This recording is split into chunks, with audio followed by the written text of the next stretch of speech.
வணக்கம் and welcome to the show interesting info. December 9 இன்னைக்கு இனப்படுகொலைக்கு எதிரான ஒரு நாள் ஐக்கிய நாடுகள் சபையால் உருவாக்கப்பட்டு திரும்ப அனுசரிக்கிறாங்க. இந்த ஹிஸ்ட்ரியை எடுத்து பார்த்தோம் அப்படின்னு வச்சிங்களேன், ஏகப்பட்ட இனப்படுகொலைகள் நடந்திருக்கு. ஒட்டமோன் பேரரசால் ஆர்மீனியர்களும் கிரேக்கர்களும் அசிரியர்களும் பாதிக்கப்பட்டாங்க. அதை தொடர்ந்து நாஜி படைகளால் யூதர்கள் பாதிக்கப்பட்டாங்க. அப்புறம் துச்சி இன மக்கள் ருவாண்டாவில் பாதிக்கப்பட்டாங்க. போஸ்னியாவில் ஒரு பெரிய இனப்படுகொலை நடந்தது. கம்போடியன்ஸ் இந்த கெமரூஜினுடைய ஆட்சியில் பாதிக்கப்பட்டாங்க. இதில் இறந்தவர்களுடைய லிஸ்ட்லாம் எடுத்தோன்னு வச்சிங்களேன், இந்த 1994 மட்டுமே இந்த ருவாண்டாவில் துச்சி இன மக்கள் 8 லட்சம் பேர் இறந்து போயிருக்கிறாங்க. அதுவும் இந்த யூதர்களுடைய இறப்பு நீங்கள் எடுத்தீங்கன்னா 6 மில்லியன்லேருந்து 8 மில்லியன் வரைக்கும் எல்லா லட்சக்கணக்கில் தான் மக்கள் இறந்து போயிருக்கிறாங்க. இது எல்லாத்துக்கும் காரணம் என்னென்னா, ஒருத்தவங்க வச்சுருக்கக்கூடிய நம்பிக்கை இன்னொருத்தவங்களுடைய நம்பிக்கை கீழே பார்க்குற அந்த ஒரு எண்ணம் இருக்குதுல்ல, இந்த ஒரு கான்செப்ட் தான் இவ்வளவு லட்சக்கணக்கான மக்கள் இறந்துருக்கிறாங்க.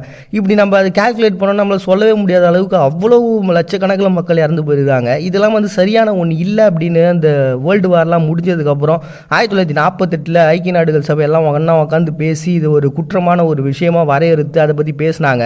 அதை தொடர்ந்து அது மறைமுகமாக ஏதோ ஒரு கட்டத்தில் எங்கேயோ ஒரு இடத்துல நடந்துக்கிட்டே இருக்கிறத பார்த்துட்டு இதுக்கு ஒரு முக்கியத்துவத்தை கொடுத்தே ஆகணும், இது மக்களுக்கு புரிய வைக்கணும்னு சொல்லிட்டு 2015 அது ஒரு தீர்மானமான ஒரு அங்கீகாரமான ஒரு நாளாக மாற்றினாங்க. அப்படி அனுசரிக்கக்கூடிய ஒரு நாளாக தான் இனப்படுகொலையை நிறுத்துறதுக்காக உருவாக்கப்பட்ட ஒரு தினமாக இன்னைக்கு டிசம்பர் 9 ஐக்கிய நாடுகள் சபையால் அனுசரிக்கப்பட்ட தினமாக அனுசரிக்கிறாங்க. டிசம்பர் 9 நெக்ஸ்ட் இன்னைக்கு இன்டர்நேஷனல் ஆன்டி கரப்ஷன் டே அப்படின்னு சொல்லிட்டு ஒரு டே. இதுவும் 2003 யுனைடெட் நேஷனால் உருவாக்கப்பட்ட ஒன்று தான். இந்த கரப்ஷன் அப்படின்ற ஒரு கான்செப்ட் தான் பல நாடுகளை வாட்டி வதச்சிட்டு இருக்க ஒன்று அப்படின்றது நமக்கு தெரிஞ்ச ஒன்று தான். நம்மளுடைய இதுலேயே பார்த்தீங்கன்னா அந்த பெய்ரூட் வெடிப்பு அப்படின்னு சொல்லிட்டு ஒரு கான்செப்ட் பார்த்துருப்போம். அதுக்கு பின்னாடி இருக்கக்கூடிய கான்செப்ட் என்னன்றது அவங்க ஆராய்ச்சி பார்த்ததில் கடைசியாக தெரிஞ்சது இந்த கரப்ஷன் தான் வந்திருக்கும். இந்த மாதிரி ஏகப்பட்ட நாடுகளில் இருக்குது. இன்றைக்கி டாப்பில் இந்த கரப்ஷன் இல்லாத பகுதிகள் அப்படின்னு எடுத்தோம்னா இந்த நார்வே, டென்மார்க், நியூசிலாந்து இதெல்லாம் இருப்பாங்க. அண்ட் ரொம்ப கரப்ஷன் அதிகமாக இருக்கக்கூடிய பகுதிகள் நம்ம எடுத்தோம்னா இந்த சோமாலியா, சிரியா, தெற்கு சூடானி, ஏமன் இந்த மாதிரியான பிளேஸு. இங்கே எல்லாமே இந்த ஆயுத மோதல்கள் அதிகமாக நடக்கிறதுனால தான் இந்த பிரச்சனைகள் அப்படின்ட்டு. இந்த கரப்ஷன் அப்படின்ற ஒரு கான்செப்ட் இருக்கிறதுனால தான் நாடு வளராமே அப்படியே தங்கியிருக்கு. இதில் நீங்கள் இந்தியாவை எடுத்திங்கன்னா 93வது இடத்துல இருப்பாங்க. இப்படி ஒரு கரப்ஷன் அப்படின்ற ஒரு கான்செப்டை எப்படியாவது தூக்கி தொடச்சி எரிஞ்சிட்டோம்னாலே ஒரு நாடு நல்ல டெவலப்மெண்ட் அடைஞ்சிரும் அப்படின்ற ஒரு கான்செப்டை சொல்லி புரிய வைக்கக்கூடிய ஒரு நாளாக இது மக்கள் மத்தியிலையும் வளரணும் அப்படின்ற ஒரு கான்செப்ட் தான். ஏன்னா ஒரு இடத்துக்கு போகிறோம், நம்ம வேலையை சீக்கிரமாக முடிச்சிக்கணும்னு சொல்லிட்டு நம்மகிட்ட பணம் இருக்குன்றதுனால அது பண்ணிடுறோம்.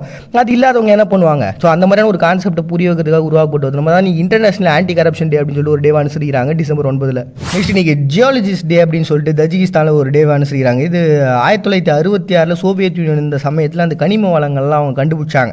அதனால் அவங்க அந்த கனிம வளங்கள்லாம் கண்டுபிடிச்சி அந்த புவியியலாளர்களை கொண்டாடுறதுக்காக ஒரு டேவை பிப்ரவரி மாதத்தில் அவங்க செலிப்ரேட் பண்ணியிருந்தாங்க. அவங்களுடைய ஆட்சிலாம் முடிஞ்சதுக்கப்புறம் சோவியத் யூனியன் உடஞ்சதுக்கப்புறம் தஜிகிஸ்தான் என்ன பண்ணாங்க, அந்த டேட்டை அப்படியே மாற்ற ஆரம்பித்தாங்க. இது எமோமாலி ரஹ்மான் அப்படின்ற பர்சன் என்ன பண்ணார், இந்த தொழிலாளர்கள் அதாவது புவியியலாளர்களாக இருக்காங்களே இவங்கள போய் சந்திச்சார். அந்த சந்திச்ச நாள் அவங்க சூஸ் பண்ணிக்கிட்டாங்க. இன்றைக்கி தஜிகிஸ்தானை பொறுத்த வரைக்கும் பார்த்தீங்கன்னா கிட்டத்தட்ட 70க்கும் அதிகமான தாதுக்கள், அதாவது இந்த ஜிங்க்கு, பிஸ்மெண்ட்டு, துத்தநாகம், டங்ஸ்டன் சொல்லி ஏகப்பட்ட தாதுக்கள் இருக்குது. 70க்கும் மேற்பட்ட தாதுக்கள் அதனுடைய பேஸாக வச்சு கிட்டத்தட்ட 400க்கும் மேற்பட்ட தாதுக்கள் இருக்குது. அந்த 70ம் பார்த்திங்கன்னா ஒரு சுரங்கங்களாக தோண்டி நம்ம எடுத்து உபயோகப்படுற அளவுக்கு இருக்குது அப்படின்னு சொல்லிட்டு அவங்க கண்டுபிடிச்சிக்கிறாங்க. அவங்க நாட்டினுடைய பேஸாகவே தஜிகிஸ்தானுடைய ஒரு பெரிய லெவலில் வருமானம் அப்படின்னா பார்த்தீங்கன்னா இந்த சுரங்கங்கள் தான்.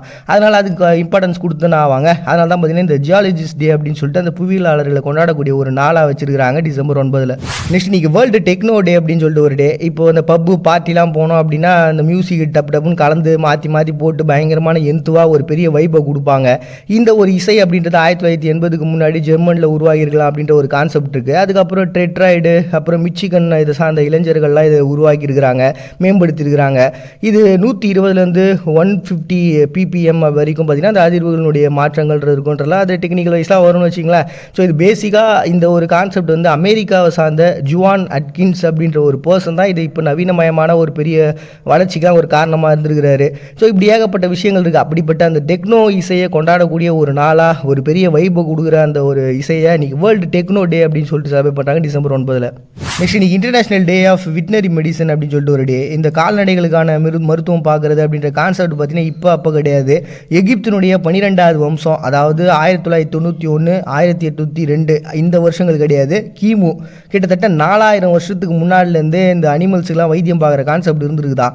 இது அதுக்கப்புறம் இந்த அனாட்டமி ஆஃப் த ஆர்ஸ் அப்படின்னு சொல்லிட்டு ஒரு புக் ரிலீஸ் ஆச்சு. அந்த புக் ரிலீஸ் ஆனதுக்கப்புறம் 16ஆம் நூற்றாண்டுகள்லேருந்து இதுக்குன்னு தனி பிரிவாக இந்த கால்நடை மருத்துவம் அப்படின்ற ஒரு கான்செப்ட் உருவாகி 1760 ஃபஸ்ட் டைமாக ஒரு கல்லூரியும் ஓப்பன் பண்ணுறாங்க. இது பிரெஞ்சு நாட்டை சேர்ந்த கிளாட் ஃபோர்ட் கெலாட் அப்படின்ற ஒரு பர்சன் ஃபர்ஸ்ட் டைமாக உருவாகிறார்.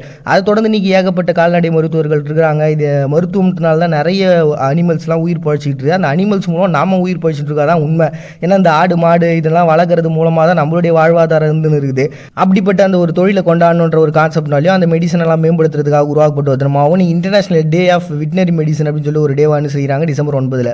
நெக்ஸ்ட் இன்னைக்கு ரிப்பப்ளிக் டேவை இண்டிபெண்டன்ஸ் டேவை தான்சானியா செலிப்ரேட் பண்ணுறாங்க. 1498 அந்த சமயங்கள்லாம் போர்ச்சுகீசியர்கள் அப்படியே கடலோர பகுதிகள்லாம் பிடிக்க ஆரம்பிச்சு அந்த பிளேஸை தங்களுடைய பகுதியாக மாற்றிக்கினாங்க.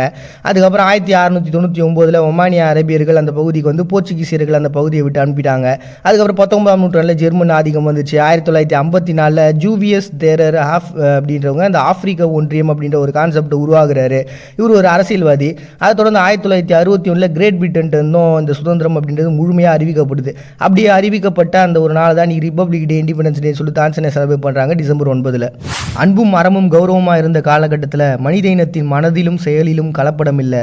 விளம்பரமும் பணமும் கௌரவமாக்கப்பட்ட பிறகு கலப்படம் இல்லாத இடம் இல்லை. மறுபடியும் எல்லாரும் நாளைக்கு சந்திக்கிறாரு. நாங்கள் பாண்டிய நீங்கள் பார்த்துருக்கீங்க. இந்த நிகழ்ச்சி இன்ட்ரெஸ்டிங் இன்ஃபோ.